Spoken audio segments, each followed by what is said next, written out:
Hello students, this is Shahrukh Hamid Khan और स्वागत है आपका हमारे यूट्यूब चैनल पर। इस वीडियो में हम कक्षा 10th की राजनीतिक विज्ञान का पहला अध्याय सत्ता की साझेदारी को करेंगे। तो चलिए बिना देर किए चैप्टर को शुरू करें। देखेंगे लोकतांत्रिक भाग 2 पुस्तक का अध्याय 1 सत्ता की साझेदारी। तो चलिए इस अध्याय को शुरू करते हैं। तो इस अध्याय के मुख्य विषय जिनको हम इस वीडियो में कंप्लीट करेंगे वो है बेल्जियम की कहानी, श्रीलंका की कहानी। हम जानेंगे दो अलग अलग देशों की कहानियों के बारे में कि किस तरीके से वहाँ पर सत्ता की साझेदारी की गई। फिर हम देखेंगे श्रीलंका में बहुसंख्यकवाद, सत्ता की साझेदारी क्यों ज़रूरी है, बेल्जियम की समझदारी और सत्ता की समझदारी के रूप। तो इन सारे विषयों को हम इस अध्याय में पूरा करेंगे। तो चलिए आगे चलते हैं। सबसे पहले हम देखते हैं बेल्जियम की कहानी को। तो आप सभी को मालूम होना चाहिए कि बेल्जियम जो है वो यूरोप का एक छोटा सा देश है। ठीक है, यूरोप जो हमारा एक महाद्वीप में से एक है, उसका एक छोटा सा देश है बेल्जियम, जिसकी जनसंख्या भारत के हरियाणा राज्य से भी कम है, लगभग 1 करोड़, है ना। तो आप समझ सकते हैं कि हमारे भारत का जो हरियाणा राज्य है उससे भी कम जनसंख्या वाला एक देश है यूरोप में, जिसका नाम है बेल्जियम। और इस देश के समाज की जो जातीय बुनावट है वो बहुत ज़्यादा जटिल है। तो आइए समझते हैं कि यहाँ की जातीय बुनावट कैसी है। तो यहाँ पर आप देख पा रहे हैं कि ये जो बेल्जियम है, यहाँ पर इस बेल्जियम को, इस पूरे देश को 3 अलग अलग क्षेत्रों में विभाजित किया गया है। पहला क्षेत्र आता है आपका फ्लेमिश, दूसरा क्षेत्र आता है आपका वेलोनिया और तीसरा क्षेत्र आता है आपका बाकी का बेल्जियम। तो यहाँ पर देखिए आप, जो फ्लेमिश का एरिया है, ठीक है, जो फ्लेमिश का क्षेत्र है, पहला वाला क्षेत्र हम देख रहे हैं, तो यहाँ पर जो 59% लोग हैं वो कौन है, वो डच भाषी है ना। डच एक भाषा है। तो यहाँ पर बेल्जियम में फ्लेमिश एरिया में, फ्लेमिश क्षेत्र में 59% जो जनसंख्या है वो कौन सी भाषा बोलती है, डच भाषा बोलती है। 40% जनसंख्या जो है वो फ्रेंच भाषा बोलती है और शेष जो 1% जनसंख्या है वो जर्मन भाषा बोलती है।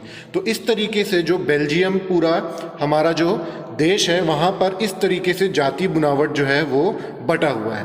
ठीक है, आगे हम मानचित्र में और इसको अच्छे तरीके से समझते हैं। तो देखिए यहाँ पर जो बेल्जियम की राजधानी है, ठीक है, बेल्जियम की जो राजधानी है उसका नाम है ब्रुसेल्स। ठीक है, तो अब ब्रुसेल्स की अगर हम बात करें तो ब्रुसेल्स में जो 80% जनसंख्या है वो फ्रेंच बोलती है और जो 20% जनसंख्या है वो डच बोलती है।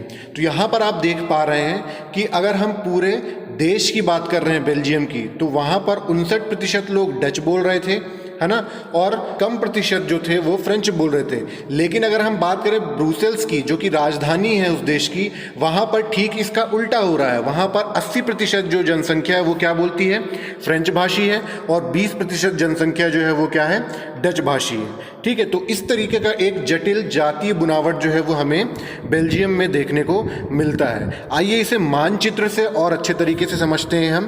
तो ये आप देख पा रहे हैं यहाँ पर बेल्जियम का मानचित्र। ठीक है, तो बेल्जियम आप देख पा रहे हैं एक बहुत ही छोटा देश है। अगर हम देखें तो हमारे हरियाणा राज्य के बराबर या हरियाणा राज्य से भी कम जनसंख्या वाला एक देश है। ठीक है, तो यहाँ पर ये जो आपको पीले रंग का जो एरिया दिख रहा है, ठीक है, ये जो पीले रंग का एरिया दिख रहा है आपको, ये एरिया कहलाता है आपका फ्लेमिश एरिया। क्या कहलाता है, ये आपका फ्लेमिश एरिया कहलाता है। और यहाँ पर जो लोग रहते हैं वो कौन सी भाषा बोलते हैं, वो बोलते हैं डच भाषा। ठीक है ना, मतलब ये पीले रंग के यहाँ पर जितने भी एरिया में लोग रहते हैं क्षेत्र में, वो कौन सी भाषा बोलते हैं, वो बोलते हैं डच भाषा। ठीक है, वहीं पर अगर हम बात करें तो यहाँ नीचे आपको जो लाल रंग का एरिया दिख रहा है, ये लाल रंग का जो एरिया है, यहाँ पर कौन लोग रहते हैं, ये वेलोनिया क्षेत्र कहलाता है। और यहाँ पर फ्रेंच भाषा के लोग, जो फ्रेंच भाषा बोलते हैं, वो लोग रहते हैं। ठीक है, तो मूल रूप से आप देख पा रहे हैं कि यहाँ पर ये जो बेल्जियम है वहाँ पर जो समुदाय हैं वो किस तरीके से विभाजित हैं। यहीं पर अगर मैं आपको दिखाऊं, ये जो छोटा सा आपको दिखाई दे रहा है, ये क्या है, ये वहाँ की राजधानी है ब्रुसेल्स, जिसके बारे में भी हमने पढ़ा। तो इस राजधानी में 80% जो जनसंख्या है वो फ्रेंच भाषा बोलती है और 20% जो जनसंख्या है वो डच भाषा बोलती है। इसके अलावा यहाँ पर आपको मानचित्र में एक और एरिया दिख रहा होगा, ये देखिए जहाँ मैं हाईलाइट कर रहा हूँ। तो ये छोटा सा जो एरिया है, यहाँ पर जो शेष बेल्जियम के लोग हैं वो रहते हैं, जो कि ज़्यादातर कौन सी भाषा बोलते हैं, जर्मन भाषा बोलते हैं। चलिए अब आगे देखते हैं हम। अब समझते हैं हम एथनिक और जातीय बुनावट क्या होती है। तो देखिए, ऐसी सामाजिक विभाजन जिसमें हर समूह अपनी अपनी संस्कृति को अलग अलग मानता है, यानी यह साझी संस्कृति पर आधारित सामाजिक विभाजन है। ठीक है ना। तो एथनिक या जातीय बुनावट क्या होता है, जब किसी भी देश में जो अलग अलग समुदाय या समूह होते हैं वह अपनी अलग अलग संस्कृति को क्या मानते हैं, ज़्यादा मान्यताएं देते हैं। तो इस आधार पर अगर उनका बंटवारा हो जाता है तो उन्हें हम क्या बोलते हैं, जातीय बुनावट बोलते हैं। तो इस तरीके से अभी हमने देखा कि बेल्जियम में क्या हो रहा था कि कुछ प्रतिशत जो थे, ठीक है, मतलब 59% जो जनसंख्या थी वो डच भाषी थी, डच भाषा बोलती थी, और 47% जो जनसंख्या थी वो क्या बोलती थी, फ्रेंच भाषा बोलती थी। लेकिन वहीं अगर हम बात करें बेल्जियम की राजधानी ब्रुसेल्स की, तो ब्रुसेल्स में हमने देखा कि 80% जो जनसंख्या है वो फ्रेंच बोल रही है और जो 20% जनसंख्या है वो डच भाषा बोल रही है। मतलब पूरा यहाँ पर क्या हो रहा है, उसका विपरीत या उल्टा हो रहा था। तो आइए अब हम जानते हैं कि बेल्जियम में जाति बुनावट उत्पन्न होने की क्या क्या समस्याएं जो हुई, उसके क्या क्या कारण रहे। तो पहला कारण जो था वो था, देखिए, अल्पसंख्यक फ्रेंच भाषी तुलनात्मक रूप से अधिक समृद्ध और ताकतवर रहे हैं। तो देखिए, सबसे पहले हम समझते हैं अल्पसंख्यक क्या होते हैं। तो देखिए, जो जनसंख्या होती है किसी भी देश की, उस जनसंख्या में जो कम लोगों की संख्या होती है उसे हम अल्पसंख्यक बोलते हैं, और जो ज़्यादा लोगों की जनसंख्या होती है उसे हम क्या बोलते हैं, बहुसंख्यक बोलते हैं। जैसे कि अगर हम भारत की बात करें तो भारत में अब किसी भी आधार पर ले लें, जैसे कि हम जाति या फिर धर्म के आधार पर ले लें, तो हम देखते हैं कि भारत में जो हिंदू धर्म के लोग हैं वो ज़्यादा हैं, तो वो क्या कहलाएंगे, ज़्यादा लोग बहुसंख्यक कहलाएंगे। वहीं पर अगर हम बात करें मुस्लिम्स की, या फिर हम बात करें और अदर ईसाई धर्म या और अदर धर्म की, तो हम देखते हैं कि वो जो धर्म है वो क्या है, कम है, तो वो क्या कहलाएंगे, आपके अल्पसंख्यक कहलाएंगे। ठीक है। तो इसी तरीके से बेल्जियम में हमने देखा कि जो अल्पसंख्यक फ्रेंच भाषी थे, फ्रेंच भाषी कम लोग थे, 47% लोग थे, लेकिन वो क्या थे, अधिक समृद्ध और ताकतवर थे। अब सोचिए, किसी भी देश में जिनकी जनसंख्या कम है, जो अल्पसंख्यक हैं, वो अगर अधिक ताकतवर और समृद्ध होंगे तो वहाँ पर समस्याएं उत्पन्न हो सकती हैं। यही बेल्जियम में भी हो रहा था। नेक्स्ट देखते हैं पॉइंट हम कि शिक्षा और आर्थिक विकास में फ्रेंच भाषी डच भाषी से आगे थे। ठीक है। तो यहाँ भी जो अल्पसंख्यक थे फ्रेंच भाषी, वो क्या थे, डच भाषी से आगे थे। ठीक है ना। तो अब यहाँ पर क्या होगा कि जो डच भाषी लोग हैं और जो फ्रेंच भाषी लोग हैं, इन दोनों में टकराव होंगे, इन दोनों में क्या होने लगेगी, धीरे धीरे लड़ाई जैसी आप कह सकते हैं, या युद्ध जैसा जो एक माहौल है वो उत्पन्न होने लगेगा। ठीक है। तो देखिए यहाँ पर क्या हुआ, बहुत बाद में जाकर शिक्षा और आर्थिक विकास का लाभ पाने वाले डच भाषी लोग को इस स्थिति से नाराजगी थी। ठीक है ना। तो अब देखिए, जो डच भाषी लोग थे वो जनसंख्या में तो ज़्यादा थे, लेकिन वो आर्थिक और सामाजिक रूप से और शिक्षा के क्षेत्र में भी क्या थे, फ्रेंच भाषी लोग से पीछे थे, और फ्रेंच भाषी जो थे वो उनसे अधिक समृद्ध और ताकतवर थे। तो इसके चलते जो डच भाषी थे, बेल्जियम के जो डच भाषी लोग थे, वो काफ़ी ज़्यादा क्या थे, वहाँ के लोगों से नाराज़ थे, वहाँ की सरकार से। तो इसके चलते देखिए क्या हुआ, इसके चलते 1950 और 1960 के दशक में, ठीक है, 1950 और 1960 के दशक में दोनों समूह के बीच में तनाव जो थे वो बढ़ने लगे। ठीक है। दोनों समूह के बीच में तनाव जो थे वो बढ़ने लगे। तो तनाव बढ़ने का मुख्य कारण क्या था कि जो बहुसंख्यक थे वो अधिक समृद्ध और ताकतवर नहीं थे, बल्कि अल्पसंख्यक जो थे वो अधिक ताकतवर और अधिक समृद्ध थे, चाहे वो शिक्षा के क्षेत्र में हो, सामाजिक रूप से हो, या फिर आर्थिक विकास में हो। तो जब ऐसी परिस्थिति उत्पन्न होने लगी तो यह परिस्थिति धीरे धीरे क्या होने लगी, कहीं ये एक गृह युद्ध का रूप न ले ले, इसके लिए वहाँ की जो सरकार थी, बेल्जियम की जो सरकार थी, उसने कुछ तत्कालीन कदम उठाए और इस समस्याओं का उन्होंने निवारण किया। तो अब हम देखते हैं कि बेल्जियम की समझदारी, कि बेल्जियम ने आखिर इस जो टकराव होने वाला था किस किस के बीच, डच भाषी लोगों के बीच और फ्रेंच भाषी लोगों के बीच, तो इस टकराव को रोकने के लिए, इस समस्या को रोकने के लिए किस तरीके से वहाँ पर हल किया। तो देखिए यहाँ पर क्या किया बेल्जियम ने। तो 1970 से 1993 तक बेल्जियम की सरकार ने 4 बार संविधान संशोधन किए ताकि किसी भी व्यक्ति को बेगानेपन का एहसास ना हो और सभी मिलजुल कर रहें। ठीक है। अब सबसे पहले हम समझते हैं कि संविधान संशोधन क्या होता है, ठीक है। तो संविधान संशोधन क्या होता है कि हमें मालूम है हर लोकतांत्रिक देश का अपना अपना क्या होता है, संविधान होता है। तो संविधान में जब सरकार क्या करती है, किसी तरीके का कोई परिवर्तन करती है, किसके लिए, सामाजिक कल्याण के लिए, वहाँ के नागरिकों के लिए, तो उसको हम क्या समझते हैं, संविधान संशोधन समझते हैं। तो संविधान में उल्लेख प्रावधानों को हटाना या उसमें किसी नए प्रावधान को जोड़ना क्या कहलाता है, संवैधानिक संशोधन कहलाता है, ठीक है। तो 1970 से 1993 के बीच में जो बेल्जियम की सरकार थी उसने देखा कि यहाँ पर डच भाषी लोग और फ्रेंच भाषी लोगों के बीच में क्या हो रहा है, टकराव हो सकता है। तो वहाँ के लोगों ने, वहाँ की जो सरकार थी उसने क्या करा कि वहाँ पर अपने संविधान में 4 बार संशोधन कर दिए, ठीक है। तो प्रत्येक नागरिक का सम्मान बचा रहे इसलिए नवीन व्यवस्था बनाई गई, ठीक है ना। तो यहाँ पर डच भाषी लोगों का सम्मान, फ्रेंच भाषी लोगों का सम्मान और जो जर्मन भाषी लोग थे, यही 3 तरीके के भाषा बोलने वाले लोग जो बेल्जियम में रहते थे, तो प्रत्येक नागरिक का सम्मान बचाने के लिए वहाँ पर नई नई व्यवस्थाएं वहाँ की सरकार ने बनाना शुरू कर दी।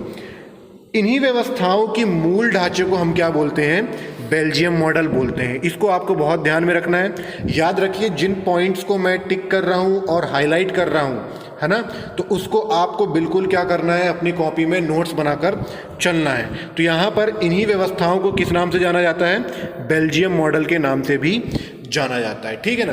तो इस तरीके से संशोधन कर कर और प्रत्येक नागरिक का सम्मान बचा रहे और ऐसी व्यवस्थाएं, योजनाएं लाकर वहाँ की सरकार ने, मतलब बेल्जियम की सरकार ने क्या कर लिया, बेल्जियम को गृह युद्ध से क्या कर लिया, बचा लिया, ठीक है। नहीं तो क्या होता, अगर वहाँ की सरकार सही कदम नहीं उठाती तो वहाँ भी क्या होने लगता, गृह युद्ध होने लगता। तो आइए समझते हैं कि गृह युद्ध क्या होता है। तो गृह युद्ध क्या होता है, किसी देश में सरकार के विरोध जब कोई भी समूह हिंसक लड़ाई हो और वह ऐसा रूप ले ले कि वह युद्ध सा लगने लगे, है ना। मान लीजिए किसी भी देश की कोई सरकार है और उस सरकार के विरोध में उस देश का कोई समूह जो है ना, पर्टिकुलर वो समूह क्या हो सकता है, किसी भी धर्म पर आधारित हो सकता है, भाषा पर आधारित हो सकता है या लिंग पर आधारित हो सकता है। वह अगर क्या करने लगे, उस सरकार का विरोध करने लगे और विरोध इस तरीके से करने लगे कि वह हिंसात्मक रूप ले ले, मतलब लड़ाई झगड़े होने लगे, तो उसे ही हम क्या बोलते हैं, गृह युद्ध बोलते हैं, है ना। एक तो युद्ध होता है कि एक देश से दूसरे देश में युद्ध हो रहा है, ठीक है। और एक युद्ध, गृह युद्ध क्या होता है, जब अपने ही देश में हम एक समूह बनाकर अपनी ही सरकार के विरुद्ध क्या करने लगते हैं, हिंसात्मक रूप से लड़ाई करने लगते हैं, तो उसे ही हम क्या बोलते हैं, गृह युद्ध बोलते हैं, ठीक है। चलिए आगे देखते हैं हम। तो अब हमने जो अभी बेल्जियम मॉडल देखा, उस बेल्जियम मॉडल की हम विशेषताओं को समझते हैं, ठीक है। तो देखिए बेल्जियम मॉडल की विशेषताएं क्या क्या थी। तो संविधान के प्रावधान के अनुसार केंद्र सरकार में डच और फ्रेंच भाषी मंत्रियों को समान संख्या कर दी गई। तो यहाँ पर सरकार ने जो संशोधन किया उसमें क्या किया उन्होंने, कि हमें मालूम है कि जो एक लोकतांत्रिक देश होता है उसमें हमारे कई स्तरों पर सरकार होती है, ठीक है ना। एक केंद्र सरकार होती है, फिर राज्य सरकार होती है, फिर कई जगहों पर स्थानीय सरकार होती है, कई जगहों पर नहीं होती है। तो बेल्जियम में जो केंद्र सरकार थी, जो सबसे ऊपर की सरकार होती है जिसे हम बोलते हैं, तो वहाँ पर डच भाषा और फ्रेंच भाषी के जो मंत्रियों की संख्या थी उसको उन्होंने क्या कर दिया, बराबर कर दिया, समान कर दिया। तो इससे क्या हुआ कि डच भाषी भी अपनी वहाँ पर क्या कर सकते थे, प्रस्तुत कर सकते थे अपने आप को, और जो फ्रेंच भाषी लोग थे वो भी अपने आप को प्रस्तुत कर सकते थे। तो मंत्रियों की संख्या जो थी वो केंद्र सरकार में उन्होंने क्या कर दी, बराबर कर दी। दूसरा उन्होंने क्या किया कि केंद्र सरकार की अनेक शक्तियां राज्य सरकार के साथ साझा कर दी गई, ठीक है। जो केंद्र सरकार थी, ऊपर की जो सरकार थी, ऊपर स्तर की जो सरकार थी, उसने अपनी शक्तियों को क्या करा कि जो राज्य सरकार थी, है ना, उसके नीचे लेवल की जो सरकार थी, नीचे स्तर की सरकार थी, उस पर अपनी शक्तियों को क्या किया, बांटा, साझा किया, मतलब क्या किया उन्होंने, उसको बांटा, ठीक है। वहीं पर अगर हम बात करें राजधानी की, तो राजधानी ब्रुसेल्स में अलग सरकार का निर्माण किया गया, क्योंकि हमने देखा था कि बेल्जियम की जो राजधानी है ब्रुसेल, वहाँ पर जो परिस्थितियाँ थी वे बिल्कुल विपरीत थी। तो वहाँ पर राजधानी के लिए, ब्रुसेल्स के लिए अलग क्या कर दिया गया, वहाँ पर सरकार का निर्माण कर दिया गया। और इस बेल्जियम मॉडल की जो सबसे मुख्य विशेषता थी वो क्या थी, वो थी सामुदायिक सरकार। ठीक है, इसको बहुत ध्यान से आपको समझना पड़ेगा। तो देखिए, सामुदायिक सरकार में इन्होंने क्या किया कि केंद्र सरकार और राज्य सरकार के अलावा तीसरे प्रकार की सरकार की स्थापना की गई, जिसे हम किस नाम से जानते हैं, सामुदायिक सरकार। ठीक है ना। और इसी सामुदायिक सरकार के सिद्धांत के ऊपर ये जो बेल्जियम मॉडल रहा है, ये विश्व भर में काफी प्रसिद्ध रहा है। इस सरकार का चुनाव एक ही भाषा को बोलने वाले लोग करते थे। मतलब ये जो सामुदायिक सरकार थी, ये सभी तरीके की जो भाषा बोलने वाले लोग थे ना, मतलब जो जर्मन भाषा बोलते थे वह अपने सामुदायिक सरकार को खुद स्वयं चुनते थे। ठीक है, डच भाषा बोलने वाले, फ्रेंच भाषा बोलने वाले अपनी अपनी सामुदायिक सरकार को अलग अलग क्या करते थे, चुनते थे। और इस सरकार को शिक्षा, संस्कृति और भाषा जैसे मामलों में निर्णय लेने का अधिकार था। ठीक है, तो ये जो सामुदायिक सरकार का एक जो सिद्धांत था, है ना, ये कौन लेकर आया, ये बेल्जियम मॉडल के थ्रू या बेल्जियम मॉडल के द्वारा हमारे बेल्जियम में आया। ठीक है, और इसके बाद इनको क्या निर्णय लेने का अधिकार था कि शिक्षा, संस्कृति और भाषा, मतलब अपनी अपनी भाषा बोलने वाले लोग अपनी अपनी शिक्षा, संस्कृति को क्या कर सकते थे, वह विस्तार कर सकते थे। ऐसे सामुदायिक सरकार बनाई गई। इस प्रकार से बेल्जियम ने अच्छे तरीके से, सावधानी पूर्वक, अच्छे कदम उठाकर क्या किया, वहाँ के नागरिकों के बीच होने वाले गृह युद्ध से क्या कर लिया, बेल्जियम को बचा लिया। और इस पूरे प्रकरण को हम क्या बोलते हैं, बेल्जियम की समझदारी बोलते हैं। तो ये था इस चैप्टर का पार्ट 1। नेक्स्ट वीडियो में हम आगे के चैप्टर को कवर करेंगे। तब तक के लिए थैंक यू सो मच।